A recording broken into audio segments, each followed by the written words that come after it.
say it is nice to see some new faces today, and it's kind of yucky weather, but those of us who are here will enjoy the time. Steve Gibbons is a member of the Sons of the Union Veterans of the Civil War. Yes. I've finally gotten it so I get the words in the right order. And I believe you're in one of the officer positions of some sort. I am the camp secretary. I belong to a bunch of different organizations. I have to remember exactly what I am. I am also in with the same camp that Charlie Smith is in. So I've seen him speak on YouTube before, and he is a very good speaker, and I hope to live up to his standards today. So thank you for showing up today. It's always fun to get to talk a little bit about the Civil War. Cheryl and I went down to Peaks Island on yesterday, as a matter of fact. We took the ferry across. Wish it had been a better day, but how many people have been over to Peaks Island? And those that went to Peaks Island, did you go to the 5th Main Museum? Is that in the same building that you can also stay overnight in? That is the 8th Main.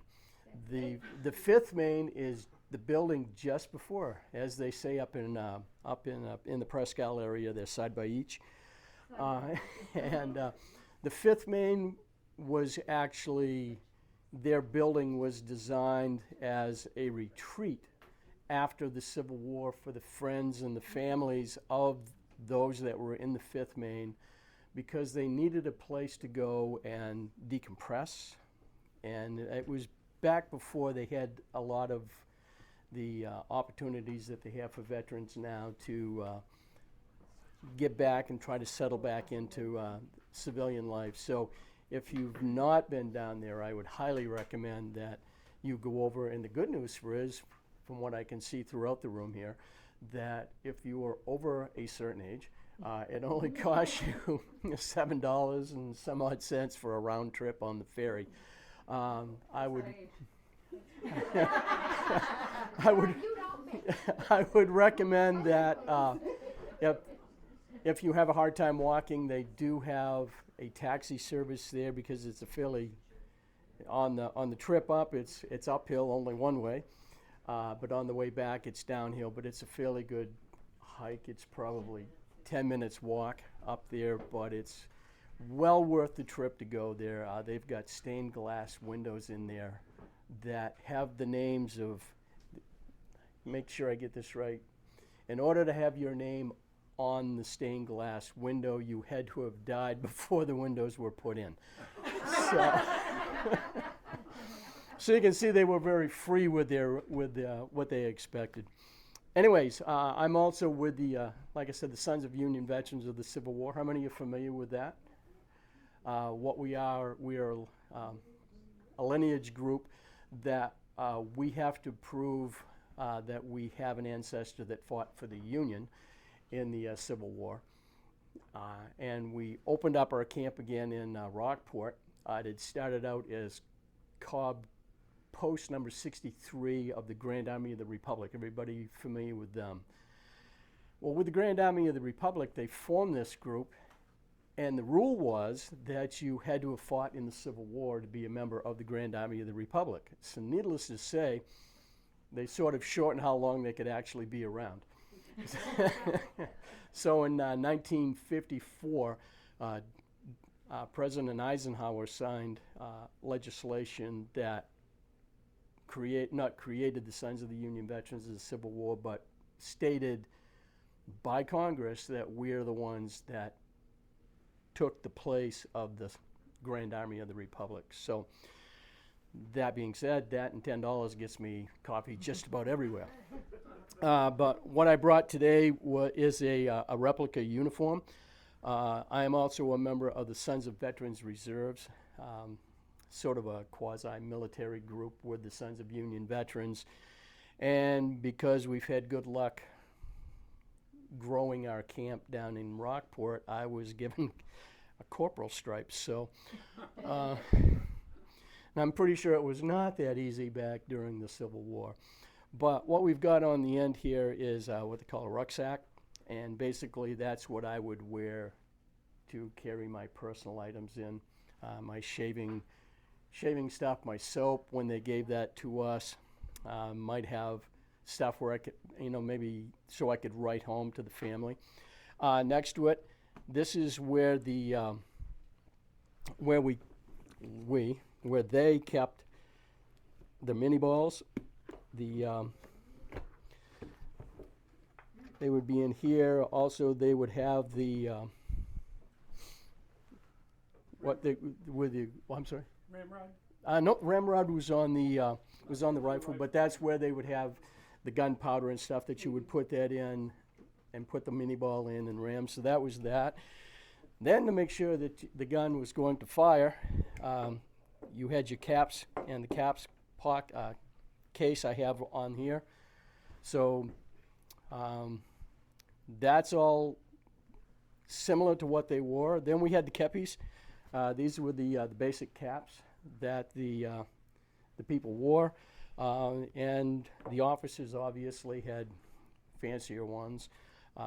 The individual soldiers would have had it was like a brass stamped thing that went on the top of the cap, and the officers got braided ones, so they weren't replacing them as often as the other guys. Then we've got the jacket itself. This is called a shell jacket. It's a little shorter jacket. They have another one, a fancy one that's called the frock coat. Excuse me.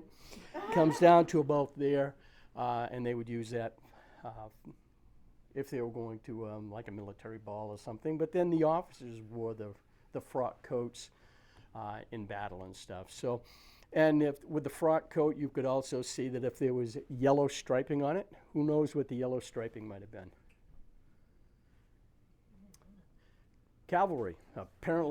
Apparently them walking beside or on the horses was not enough for people to understand that they were with the cavalry. But they wore yellow, and they would have on the dress, it would have a V, and that would be yellow too. If you saw somebody that had red, what would the red mean? Artillery? Red is artillery.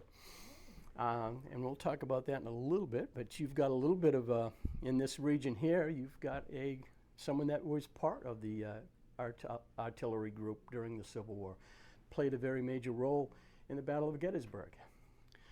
And then if you saw the light blue, that was the infantry. So another way that you could tell another part of the group, they did have Marines back in. Any Marines here? Any families that were Marines? With the Marines, their chevrons went the other way. They did not wear the inverted stripe. So that was kind of and then you had the Navy and all of that stuff. So Maine was a source of military power for the United States. We supplied men, supplies, ships, arms, and political support for the Army. Anybody know about how many people that we sent? How many men that we sent into the military services? From Maine or? From just Maine. It was high, it was a high percentage.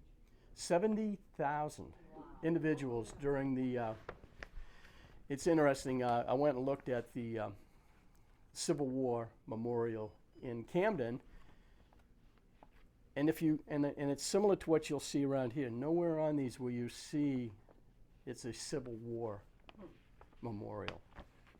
Do you know how many of those were drafted? I do not. Okay, I was just curious. I know late in the war after '63, that's primarily where the people came from. Right, and not only were they drafted, but if you got drafted and you decided that you didn't want to go and you wanted to have somebody take your place, you could you could pay somebody off to take your place. We just found out yesterday down in at Peaks Island that Abraham Lincoln paid a substitute to take his place. Didn't have to because he was president, but he thought if he was going to have that opportunity for other people, then he probably should do that. But there was a lot of, 70,000, you were correct, on the percentage based off of population of the state per capita. Maine supplied the highest number in the United States of troops that went into the Civil War. We also hold number one for another reason. Do you know what that might be? Casualties? Casualties and deaths. Yeah. Per capita, because we sent so many, then we lost so many. Now, of the ones that died, what do you think of the percentage? 1 out of 3, we'll go over this way. 1 out of 3 that died in the Civil War, basically all over the services, died of battle-inflicted wounds. What do you think the other 2 out of the 3 died of? Illness. Illness, disease. We were taking farm boys from mid-coast Maine and then sending them to Georgia, Florida, Texas, Louisiana, and they were catching whatever, because they didn't have those diseases up here, so they were catching those and they were having that kind of a situation. Also sunstroke. And I sunstroke. have a great-great-grandfather, he didn't die, but he never was the same. He couldn't. Battle of New Orleans, came right out of Maine to the Yep. Battle of New Orleans. Oh, do you know what battalion? What regiment? I wish Charlie was here, because he's got my records. Okay. No, he's buried on Cape Jolison, by the way. Okay. So anyways, these are wool. The South wore cotton Jean, because mostly jean cloth. because that's what they had. But we had wool, so that's what we wore. So we're shipping our boys south in these things. And Do you know the term shoddy? I do not. I know the term, but Yeah, it's the kind of cloth that was made by people in the north, and they were called that because they were shoddy. The blankets, the uniforms in the early part of the war, Salmon P. Chase, who I think was the head of the War Department early, not Salmon P. Chase, what was his name? Anyway, they made contracts with these companies, and the companies would make a fortune because they would send this crappy stuff off to the military. So that's where the term comes from. another interesting fact: the footwear that they wore were called Brogans. brogans. Interesting thing about the brogans, they were constructed that you could wear them on either feet. Either foot. Because the theory was you could change the foot and you would change the wear pattern. So it would take longer to wear the shoe out. But they also came up with another thing that, we'll go back to Shaw a bit, you could have a metal plate put on the bottom of your heel, so they shod you on your brogans. So I don't know how they ever expected you to sneak up on somebody in the woods, because those things would clack, and then Only on pavement. yeah, They don't clack in mud. that's right. And then if you were walking along, and you were catching on granite and stuff like that, you may actually throw a spark too. So that was kind of interesting. We had 32 infantry regiments that we sent, 2 cavalry, 1 regiment of the DC Cavalry from Maine, which eventually became the 1st Maine Cavalry, 7 light artillery batteries, 1 heavy artillery, Maine Coast Guards. There were Coast Guards here, but they are not the Coast Guards that we think of today. They were an infantry unit that their job was to guard. And they were all along the coast here, and they were also deployed south as well. 1 regiment of Maine Military State Guards, militia state guards, 1 Coast Guard battalion, 1st Battalion of Sharpshooters, and they were more inclusively in this area. Company D, I believe it was. I've got this further on down here. But there was a group from Maine that were all grouped together as sharpshooters. But they were federal. And then there were hundreds of civilians who served as nurses, doctors, relief people, and stuff like that. Down in the Camden region, there were a lot of people that were involved with the United States Army and the Navy. Down with the Navy, Conway. There was down in Florida, and they were getting ready to take over the fort, and there was no way they were going to save the fort. So they go to Conway, and they go, "You need to take the flag down." The Confederates said, "You've got to take the flag down," and he was not happy with that because the commander of the post at that time, a Union commander, was in good graces with the Confederates, and he said, "Just give them the fort." And Conway goes, "No, I'm not going to give them the fort. I'm not taking the flag down." And that's it. So what do you think happened to Mr. Conway? Probably got shot. He did not. Really? No. Crazy. They packed him up, and they sent him to a military establishment for POWs. Somebody else took the flag down. He ended up surviving the war. He passed away in New York City. He's buried in New York City, and there is a boulder they call it a boulder, the Conway boulder, on the corner of Union and Elm Street in Camden, but it's probably a third of the size of this table and maybe about as high, so it's not a real boulder, but It's a big enough rock. but it's a big enough rock that you're not going to move it. So that's one of 3 Civil War monuments in Camden. Oh, and going back just a bit, that on these monuments you will not see that called the Civil War. It's called the Great Rebellion. Unless you go south of the Mason-Dixon line, and south of the Mason-Dixon line, it is known as the Act of Northern Aggression. The War of Northern Aggression. A War of Northern Aggression. So it's one of those things that nobody called it the Civil War until afterwards.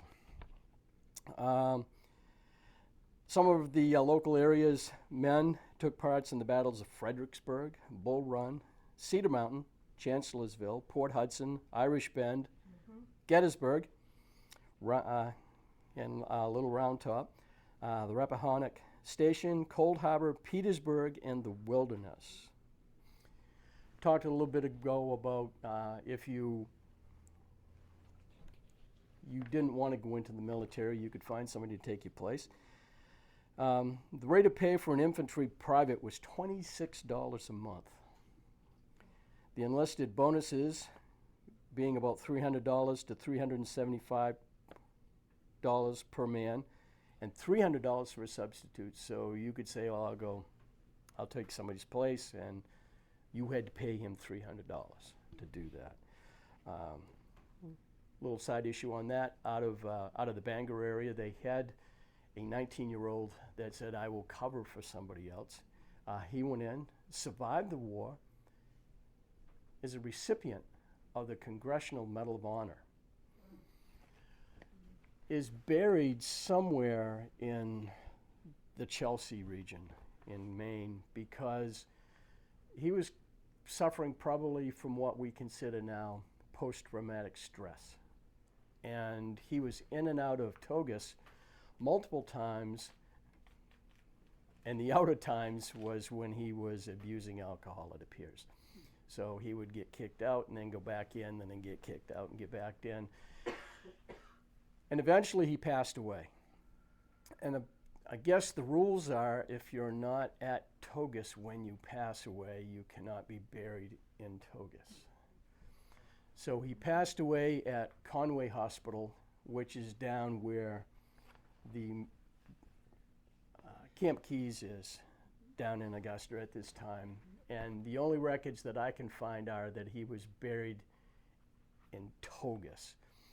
But it appears that it's probably the Togus Road that's in Chelsea. But Chelsea does not have any records of him being buried there. Although there are a number of unmarked graves in Chelsea.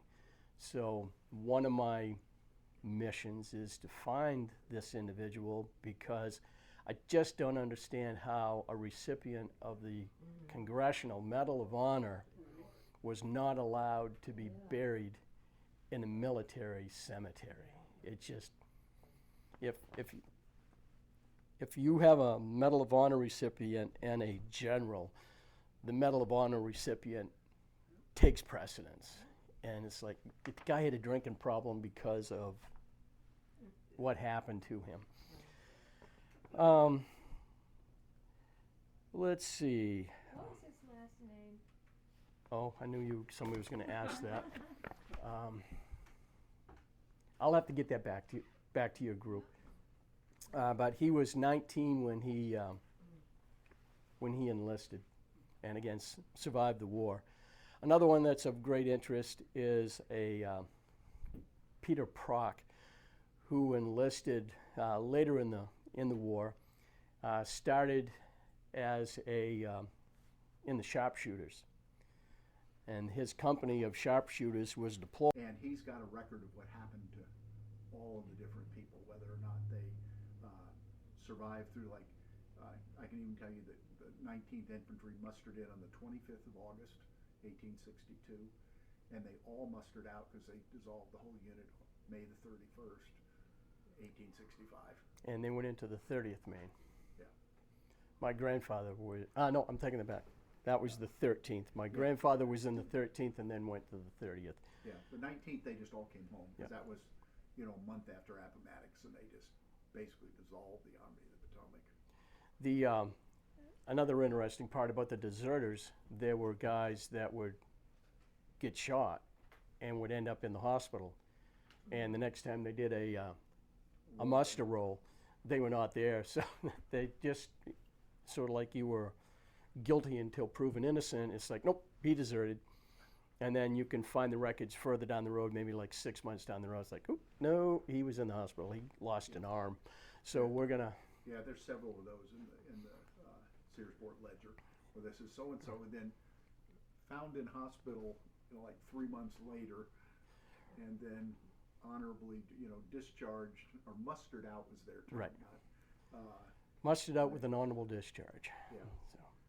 But that was, well, you figure they didn't have what we have now for communications, so you could very well have been just turned up, or you got sick. It's like, I'm not feeling well, I'm going to go to the field hospital, and they put you into the field hospital. Nobody marks down that you were there, or nobody bothered to check to see if you were there. So, yeah, you can see those on the military cards, the 3x5s that they have with the Adjutant General's office, that it's got one point that says they were deserted, and then sort of like there's a line through it, and it says, no, he was mustered out with an honorable discharge. It was like, and then you follow it further and you find out that he was sick. So that was good. I think another thing that with your records like you're talking about there, we are working with the town of Union, their historical society, that they had their sesquicentennial. I'd never heard of that before, but it's 250 years, and they are having that celebration next year, and we are working with them to document all of the Civil War soldiers that had anything to do with Union.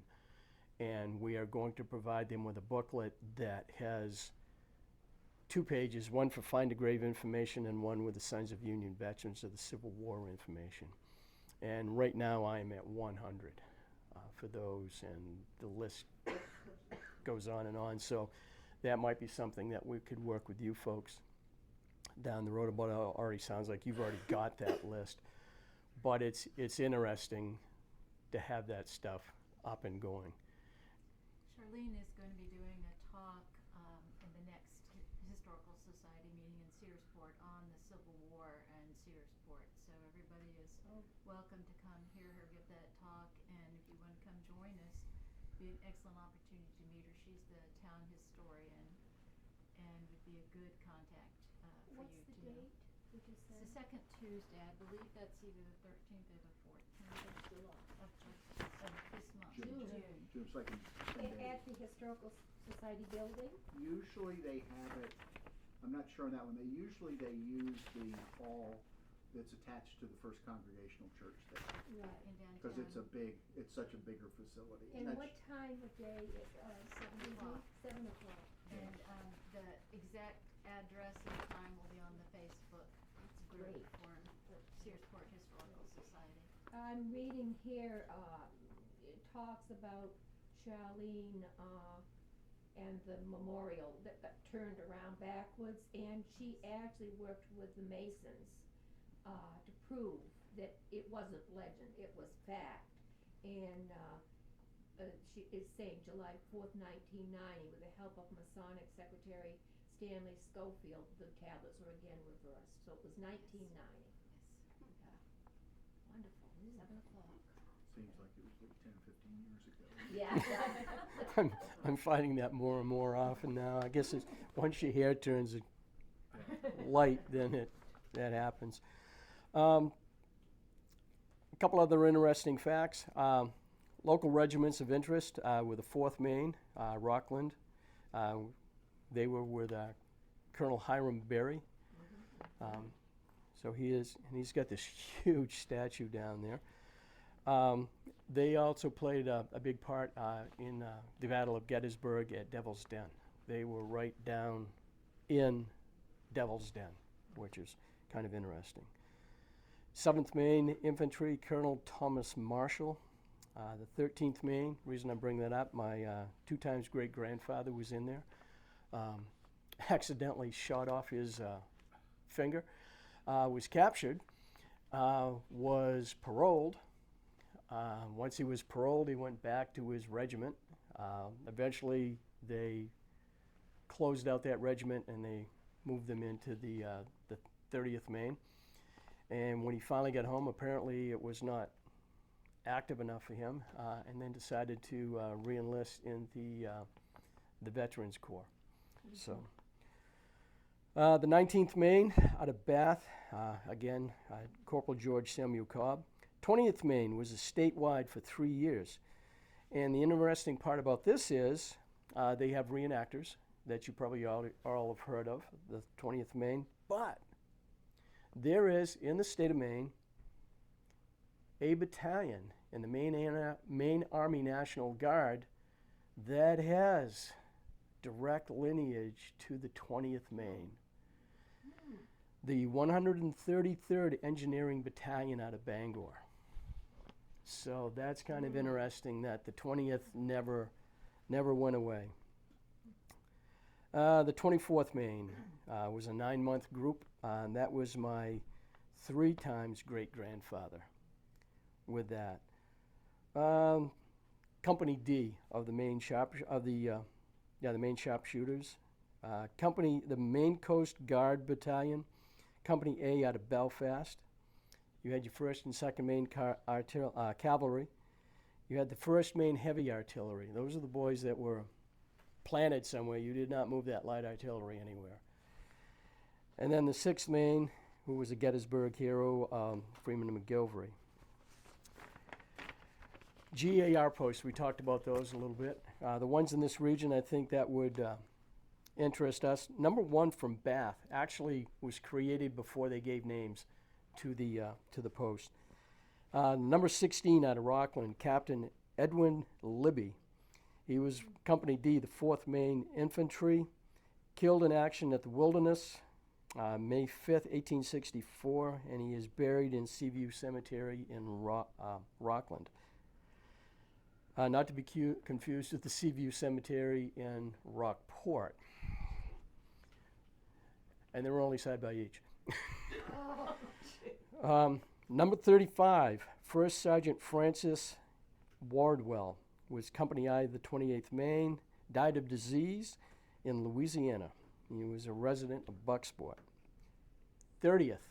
Number 30, in Searsport, Colonel Freeman McGilvery died of medical complications from wounds received at the Battle of Deep Bottom, Virginia, and he is buried in Searsport Village Cemetery. Number 42, Belfast, Colonel Thomas Marshall with the 7th Maine Infantry, and he died of typhoid fever at Baltimore. Number 53 is Bucksport, 2nd Lieutenant James E. Hall, 1st Maine Heavy Artillery, killed in action at Petersburg.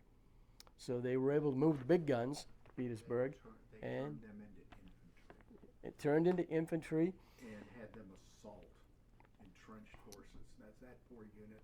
Yep. After sitting out the war guarding Washington with their entrenched guns, Grant made them come be infantry and attack entrenched forces, and they lost like half of their men in that assault.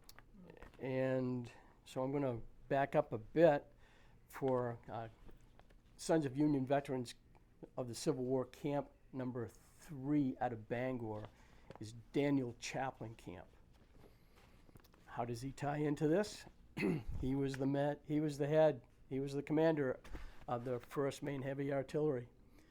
And he was the one that had to order all of those men to die. And he eventually got killed in the war, and the story is that he was so down about what had happened to his men that he walked up on a hill knowing that he was going to be in trouble and got killed. So they're thinking that he ended up committing suicide by sniper. But there's a camp up in Bangor named after him. So, does anybody have any questions that I might be able to answer for you? That it's always good to go out and talk about the Civil War. We're always recruiting to get individuals into the Sons of Union Veterans because we actually make sure that we honor everybody, all of the veterans, all the way up through from the Revolutionary War up through today. It's important because if it wasn't for them, then we wouldn't be here doing what we are today.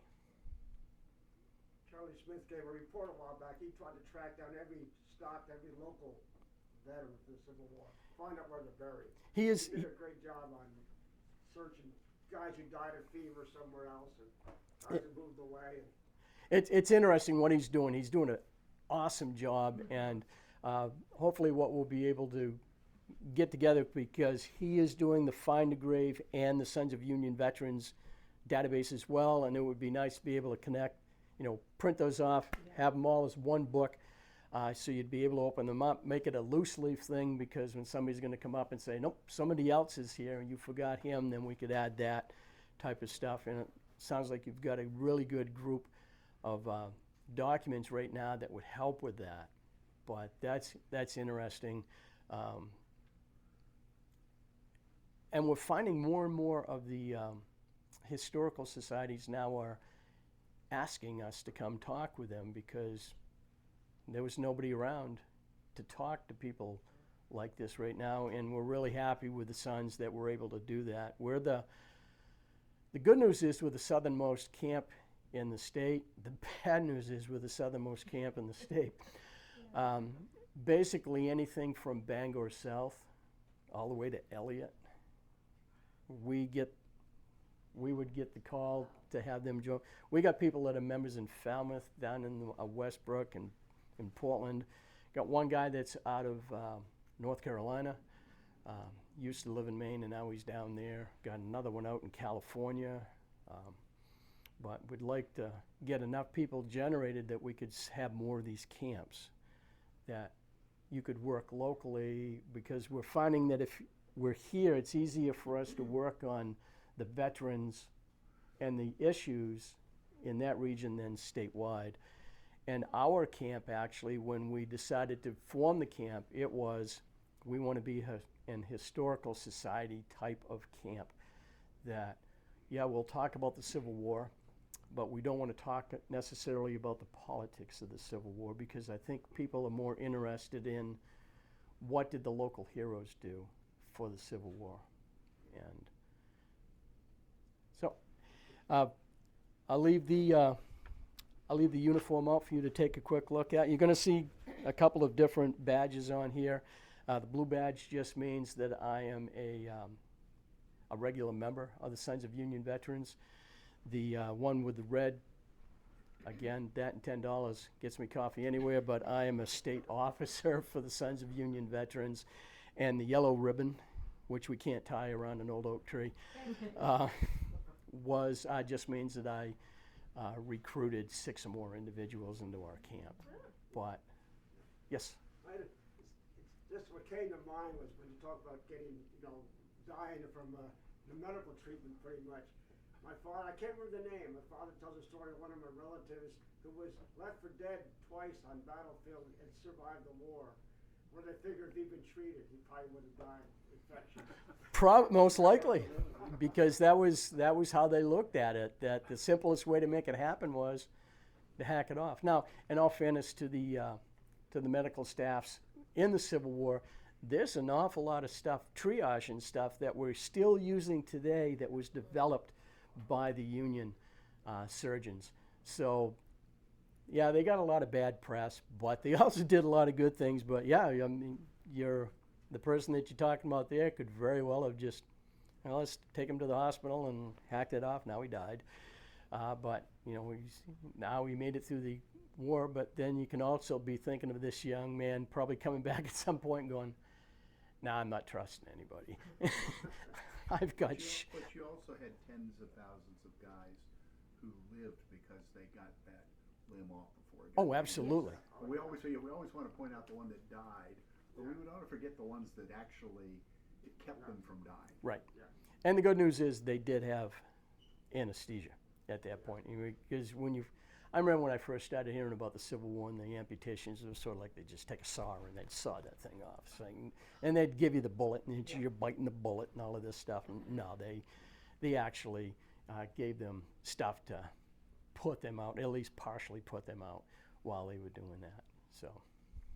Yeah, and a lot of the women who went as nurses helped with getting rid of infection because they started saying we need to have the areas where the men are cleaner and the men need to be cleaner. Florence Nightingale started that in the Crimean War, and it made such a dramatic difference. One of the lead British military surgeons wrote a book on military surgery, like in 1854, that a bunch of our guys used and a bunch ignored. Yeah. And part of it he gave credit to just having women around, everything was cleaner. Right. And the fact that they would wash all their instruments, and they kept everything. And they also instituted putting the tents everybody used held like 11 guys. They cut the number in half for people wounded. And they found by putting at least 2 or 3 feet between the different cots, you cut the infection rate down dramatically because it wouldn't hop from person to person as easily. Instead of the French during the Crimean War had the opposite things. Wounded men aren't worth anything anymore, so they crammed even more into the tents. And their death rate was double that of the British. And so our guys had access to that information, and some took very good heed of it, and some just absolutely ignored it. That isn't how we've done things, so we're not going to do it. But having women, they made the comment, just having women in camp, even the guys would shave more often. And keep clean. Which would cut down the lice and all the other And issues. it would, and you also, if you got wounded, and that bullet went through a dirty coat and a dirty shirt and a dirty body, carrying little pieces of fabric into the wound, having stuff clean ahead of time meant you were less likely to get infected. So it did make a huge difference. You spoke about the 70,000 men who went off to the Civil War and that some towns were nearly decimated. Wasn't one of those towns down east, not Little Dare Isle? Okay. Wasn't that one There's where one almost down every single, I think the town went extinct because of it. Well, in World War I, that happened to Newfoundland and Labrador. They were a separate province at that time. In 1915, almost every young man between 18 and 25 went. There was enough to form 2 total regiments, about 1,900 guys. Less because of the way casualties happened and attacks happened. It tended to be individual regiments. So you'd have this regiment would do the attack and they'd lose 3/4 of their guys. This regiment lost 3 guys to artillery and never lost a big number. And since they were all from same communities, they lost 90-something% of their young men. They lost that entire generation. Basically, everybody between 18 and 25 by 1917 was dead. There's like a handful of them ever came home. Everybody else was killed. So you took all the young men. And the British Army after that finally decided we no longer going to take regiments and units. But it was all the way through World War I. Same with here. You still had units being formed from Pennsylvania, from Illinois, from whatever being formed for World War I. And they decided that was a really stupid idea. World War II with the Sullivan brothers and their ship going down. But that, unlike that, that was that one family, but it wasn't the whole town. No, but that was another thing that made them forced to no longer be able to do. But prior to that, Spread it people literally out. would be everybody in one town would end up in a single unit. And that was just such a nightmare. But they started banning that for regiments after World War I. And after World War II, they started putting rules about family members. Yeah. But it was that, but just plain cleanliness. And how many people died of diarrhea and food poisoning? Right. I mean, that was the thing. Our first war that we were going to have more guys die in combat than disease was World War I until the flu. So it meant it was World War II was our first war. We had more guys die of casualty than disease.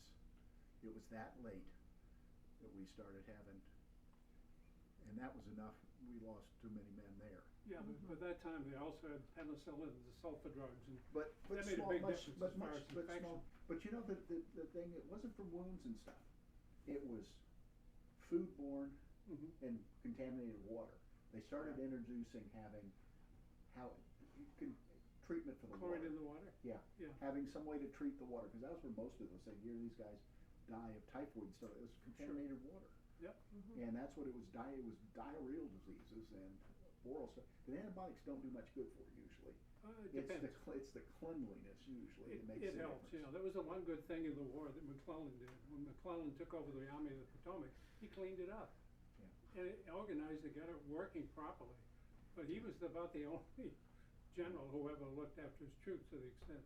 And what's that you sad got away is from that. the Romans knew better. The Yep. Romans lost because they had the sinks that far into the camp, and all the water and food was all handled and cooked that far into the camp. They put them, where they were more than 100 yards apart. Sure. And after that, everybody for 2,000 years, everybody forgot about that. Dark Ages, yep.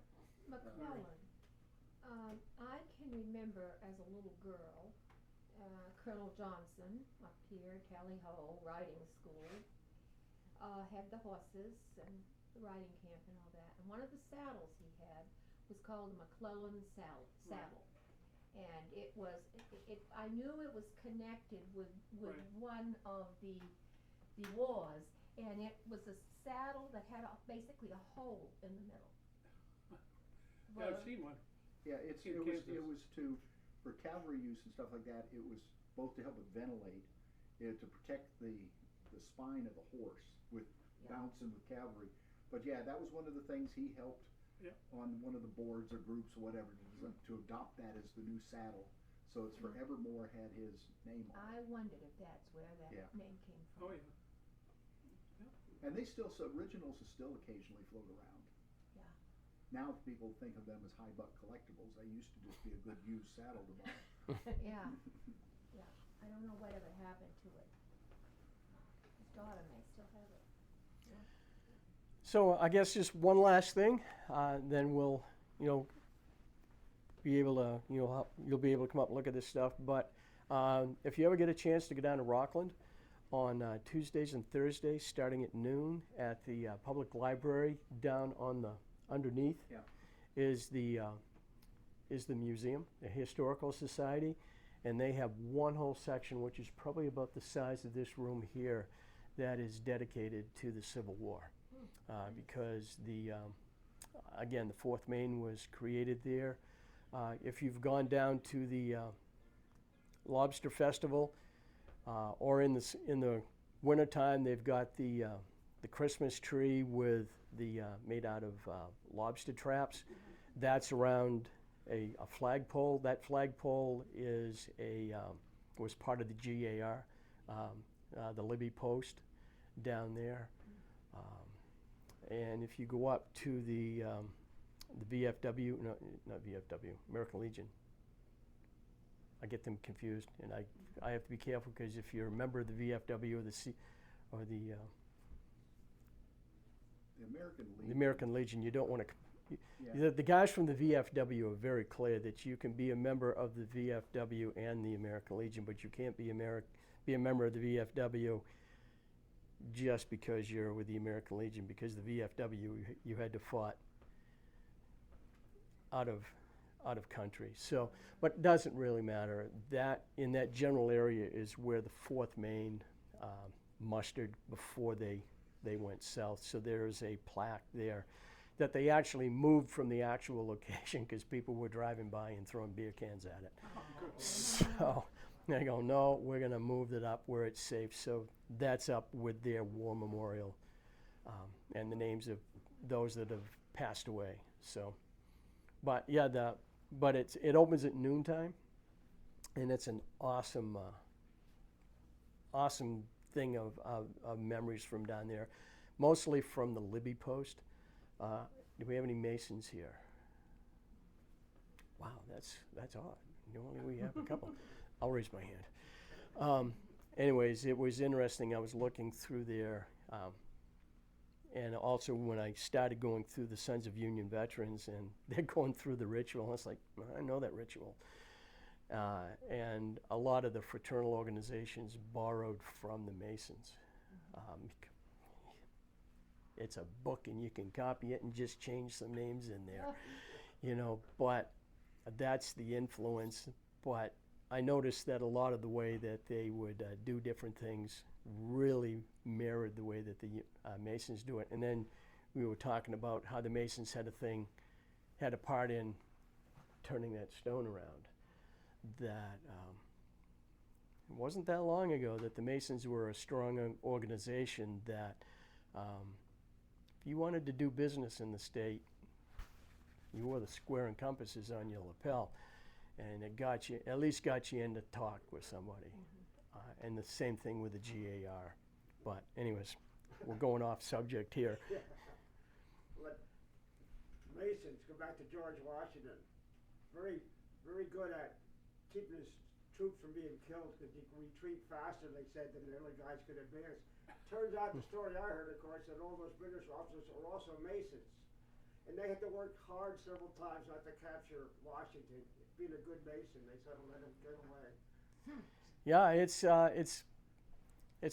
a fraternal group that's gotten some bad press lately, but it's also a fraternal group that takes care of itself. That they actually one American group lost their stuff for their lodge in a battle, and the next day the commander of the English knew what it was, and he sent it back to them. Says, no, this is yours. So, but that's what the GAR does as well, or did as well.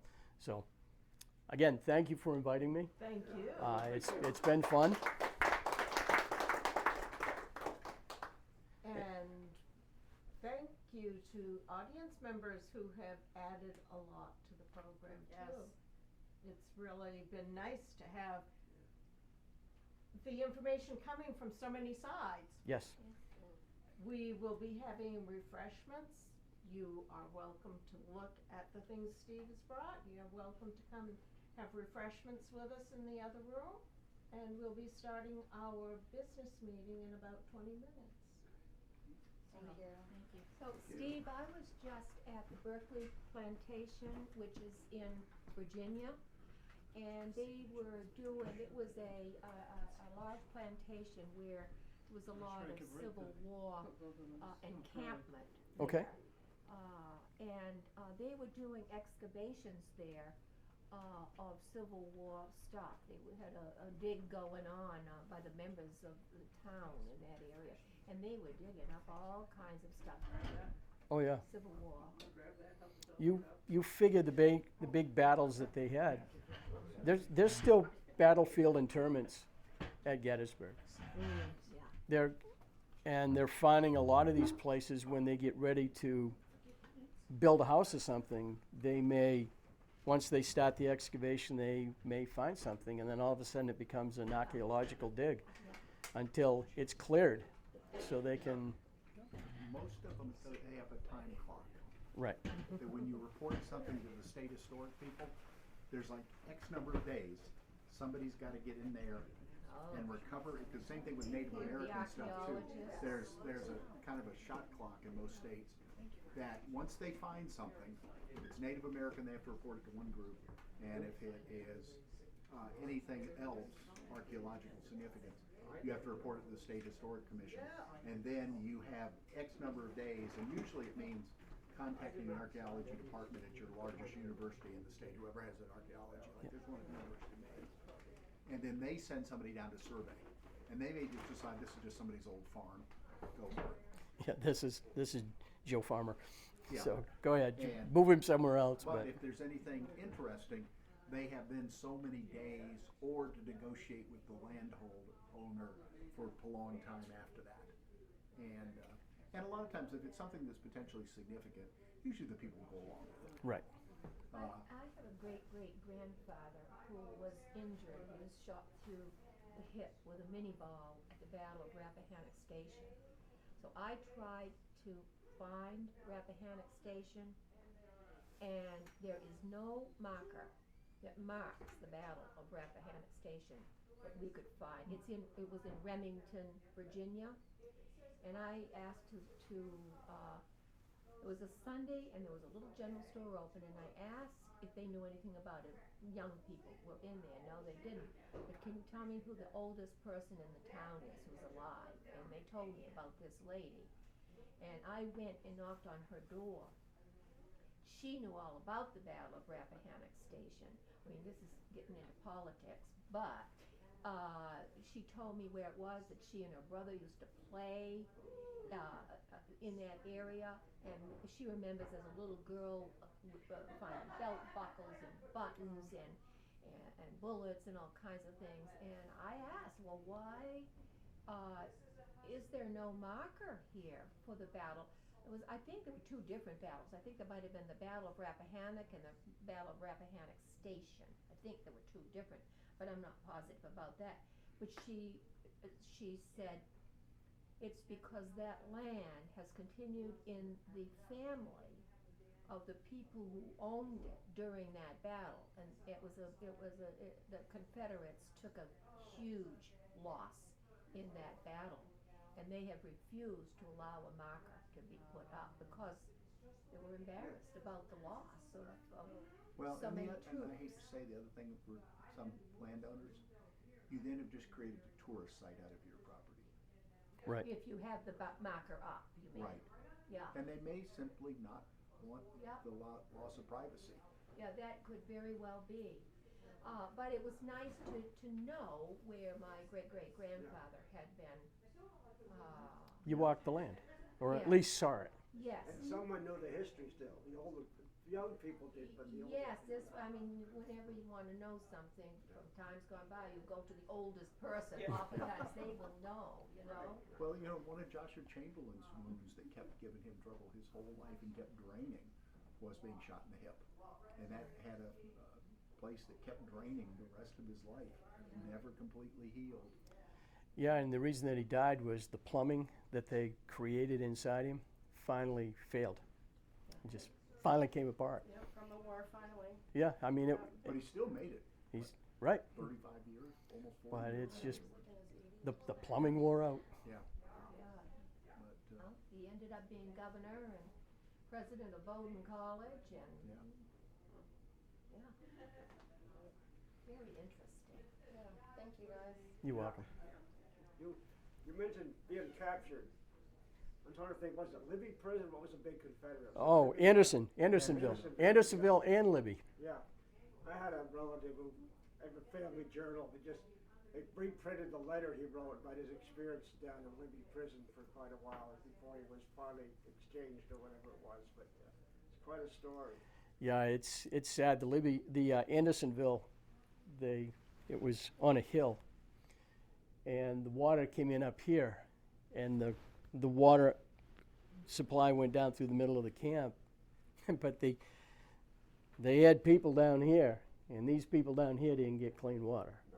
It was all used for drinking and cooking and waste, and so by the time it got down here, and the facility was not built for that many people.